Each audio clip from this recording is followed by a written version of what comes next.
How to develop unshakable peace of mind. I'm going to teach you guys how to control your temper in any situation, regardless of what's going on. And I'm going to cover a variety of different techniques to help you. If you don't like one technique, you're going to have several others to fall back on. I want to start you thinking with a question, though. What do you do when you're angry? What do you do when you're angry? A lot of times when I ask people this question, I'll get one of two answers, or a combination of these two. A lot of people I talk to, they passively hold on to their anger. So they're on this side, think of like a continuum. They're on this side of just holding it in. The other people that I ask tend to have an answer where they're blowing their anger out. And these are the two common extremes that I'll see.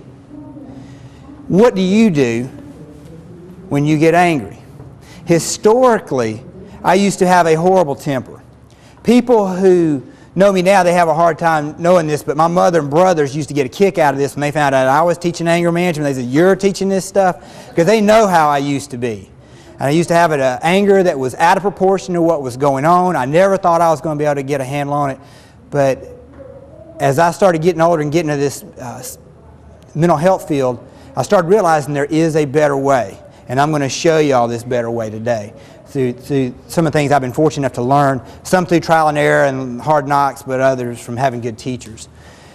So these two extremes, holding it in versus blowing it out. I want to talk briefly about each one and the consequences of maybe how you're dealing with your anger as to whichever side you fall into.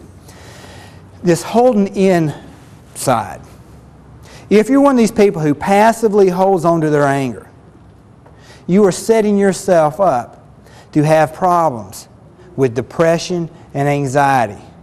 A good working definition of most of the depression that you're going to see in a counselor's office is depression is anger turned inwards. So if you've been struggling with depression on any level, you may want to stop and think how this could apply to you. Are there areas that you've been angry about that you have just held all that in? And if that's the case, you may need to look for ways to defuse some of that. Anxiety.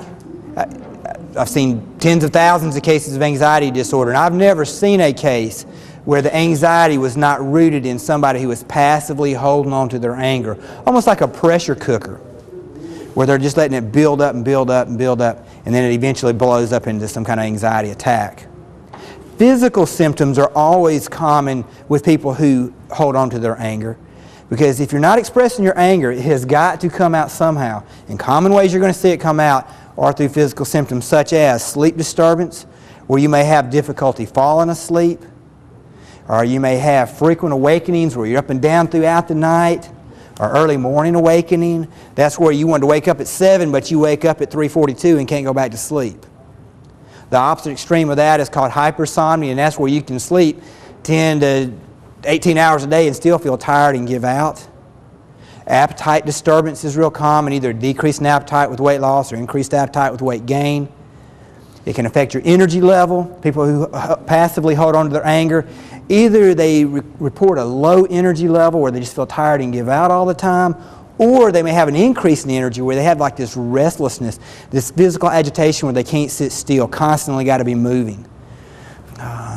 They may have problems with poor concentration, racing thoughts, physical type symptoms. And another thing that I want to talk about in terms of people who passively hold on to their anger, a lot of people were raised that it's wrong to be angry. It's not ladylike, it's not gentlemanly, or it's against the religious beliefs. It's wrong to be angry. And so oftentimes you will see these people, they will say, "Oh, I'm not angry, I'm just upset." Or, "I'm not mad, I'm just hurt." Some therapists will tell you all hurt is anger. Technically that may be true, but I don't really look at it that way, because sometimes I associate hurt feelings more towards the emotion of sadness than I would towards anger. But if you're one of these people who tends to say, "Oh, I'm not angry, I'm upset," or "I'm not mad, I'm just hurt," stop and ask yourself, am I really angry? And do I need to actually label it appropriately so as a way to start identifying it and moving beyond it? But people who passively hold on to their anger, they struggle with symptoms like what I just mentioned, the depression, anxiety, the physical symptoms, and so on. Well, people who passively hold on to their anger, it builds up, and it kind of reminds me of the cartoon Popeye. You remember Popeye? He'd get to a certain point where he'd say, I can't stand no more. Remember, then he'd blow up. Well, people who passively deal with their anger, that's kind of what goes on with them. They'll eventually spike out, and they're going to end up on this other side into the blow it up column. And the blowing up column, this is all the yelling, cussing, screaming, punching, breaking things, slamming doors, what you would call acting out or inappropriate expressions of anger. Maybe they may be violent, but there's some sense of rage or explosion to it.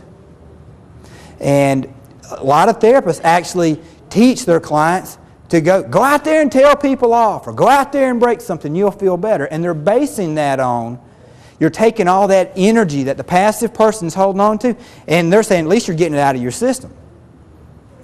But since it's an inappropriate expression of anger, how do you end up feeling after you've cussed out a loved one, or after you have broken something? How do you feel? And most people are going to tell you, well, I feel guilty. I have a sense of regret. Because you're trying to take back words you oftentimes can't take back. And you can say some nasty things when you're angry. I mean, I know I've said some things in the past where as they were rolling off my tongue, I'm thinking, I don't really mean this, but I just want them to hurt as bad as I'm hurting right now. Or you're sitting there picking up your favorite lamp that is now in 5 pieces, and you're going, man, I can't believe I did this. But this is what most people do, is they do either the passive standpoint or the explosive end of it. And when you stop and look at it this way, it's real easy to look at it and say, well, neither one of those really work. So what we got to do is we got to strive to find a sense of balance between these two. So you say, well, what do you do with that, Mark? Do you only cuss them out half the time and only break half your furniture? Well, no, I'm going to show you a different way. The best, most effective way to get from these extremes is to learn how to start talking out how you feel. That's a lot easier said than done. That's why I'm going to show you a lot of different other techniques. But ultimately, the best, most effective way to deal with your anger is to learn how to come out and talk about it, how to verbalize how you're feeling. All right? Learning how to talk about it. And here's a good point with this, because a lot of people get confused with this. You do not have to always talk to the person you're angry with in order to resolve it.